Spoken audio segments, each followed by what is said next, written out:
You're listening to Procurement 6, the weekly podcast from the team at Art of Procurement that summarizes this week in procurement in just 6 short segments.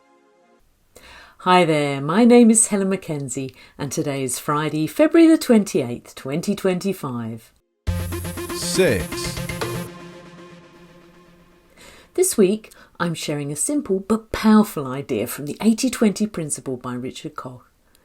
80% of results come from just 20% of actions. Now, in our world of procurement, that might mean a small number of suppliers delivering the most value, or a handful of strategic initiatives driving real impact. So, how can you apply this today? Here's a few tips. First of all, identify your vital few. Look at your workload. What's the 20% of tasks that truly drive value? Prioritise those. Then, let go of the trivial many. What's taking up time but not delivering impact? Cut it or delegate it. And finally, amplify what works. Double down on the strategies, relationships and processes that are really delivering results. So my tip for you this week, what's the one way you can focus on the few things that matter most? 5. As an organisation, Unilever has a strong reputation for its procurement capabilities. And to understand the secrets behind their success, Philip Ideson recently talked to their Associate Director, Procurement Beauty and Wellbeing for North America, Ashish Dongi. In this short clip, Ashish describes the relationship between procurement and the rest of the business at Unilever and how that's helped set procurement up to be a key strategic partner in the business. Let's take a listen. It's a very positive relationship. And, I keep hearing about, and I don't want to necessarily start off on a negative, but just to sort of draw the journey between where some companies may be versus where we are. We hear about procurement needing to prove themselves, right, in certain firms and so on. That's not been the case for us, at least since I've joined the business. And I think it's because, within our culture, it's sort of ingrained that there is this bunch of people, these bunch of professionals who are responsible for 50-60% of your P&L. We've been through COVID, so there is a lot of institutional knowledge around and appreciation around how procurement has sort of, helped the business in various ways, not just service, but even, inflation, mitigating inflation. That was a big thing immediately after COVID. And I think that appreciation has come across, in the form of several new opportunities where we are then able to sort of go to the business and talk in very strategic terms about what we want to do with the strategy for our raw materials in line with what they are planning to do. So we don't necessarily always want to make changes to a supply chain which would impact the end consumer or the customer, but where are we then able to invest the right funds, into doing our business, into doing a procurement part of the business differently. And that might mean requiring funds for vertical integration projects. It might mean asking brand and R&D support to, break monopolies, for instance, on suppliers.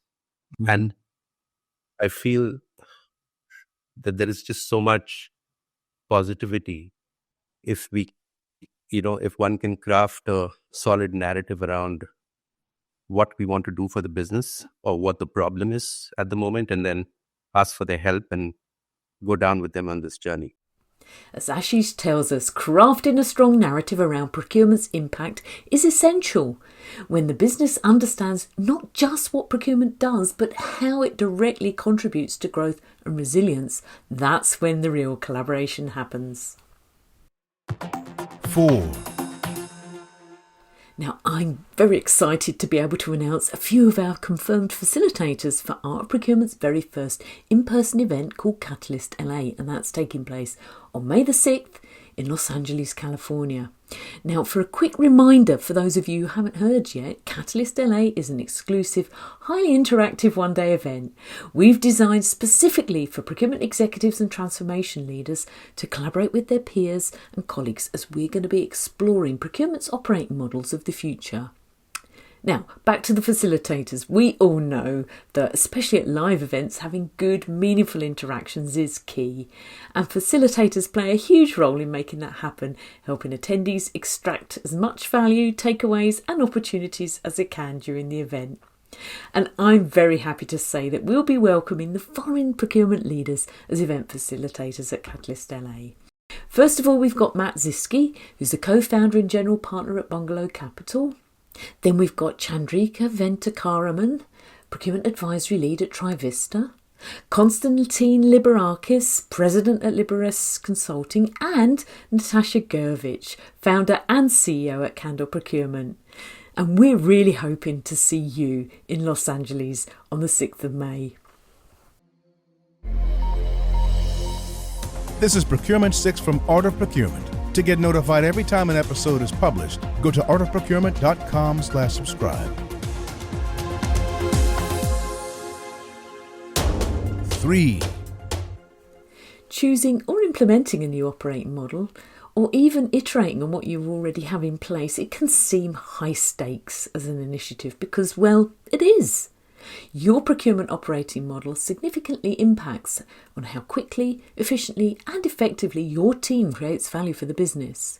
But with the right operating model in place, procurement can withstand nearly anything that comes their way, including rapidly evolving technologies, global supply chain disruptions, geopolitical volatility, and so many other things that can rock the boat for procurement.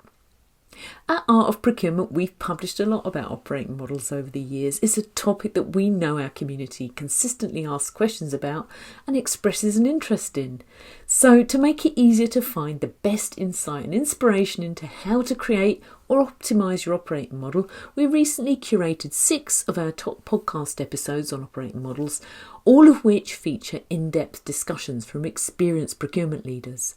Now, these 6 episodes will give you valuable insights into how you can select and implement an operating model that positions procurement for success, regardless of whatever comes their way. 2. Procurement, just like supply chains, will always be impacted by what's happening in the world, whether through geopolitical realignments and trade tensions, economic shifts or business trends. Now, this week, the tech world saw a big announcement from Apple, which signals a possible shift in supply chains as they turn towards more strategic domestic investments and look for ways to offset potential tariffs. A $500 billion investment in the US from Apple over the next 4 years, including plans to open a new AI data center and manufacturing facility in Houston, were announced, and they're also hiring 20,000 new employees. According to Apple CEO Tim Cook, it's the largest ever financial commitment that's been made in the company's history. Now, this follows similar US investment pledges from other big tech companies like Microsoft, Oracle and OpenAI, as they all ramp up domestic AI infrastructure and signal a prioritisation of US innovation and supply chains. 1. We've got an exciting event with Zip coming up on the 18th of March and I wanted to make sure it's on your radar. It's a live webinar with Deloitte's Sean Rhodes and Jason Moore from Zip, and they'll be discussing the details from a new Harvard Business Review report called Procurement at a Crossroads, Evolve or Be Left Behind. The conversation during the webinar will draw on some inspiration from the report and include big ideas like what's in store for the future of procurement. Sean and Jason will share their perspective on why they think user experience is one of the most important factors that will determine exactly what the future might look like for a procurement profession. They'll also share some tactical and strategic tips as well, like how to better align technology with processes, how to drive long-term solution adoption, and how to actually realise, not just envision, a future where procurement consistently delivers next-level outcomes for the business. Register now by clicking the link in today's show notes. Thanks for listening. We'll be back next Friday at 6 a.m. U.S. Eastern Time. If you've enjoyed this pod, help us grow and tell your peers to search for Procurement 6 wherever they get their podcasts.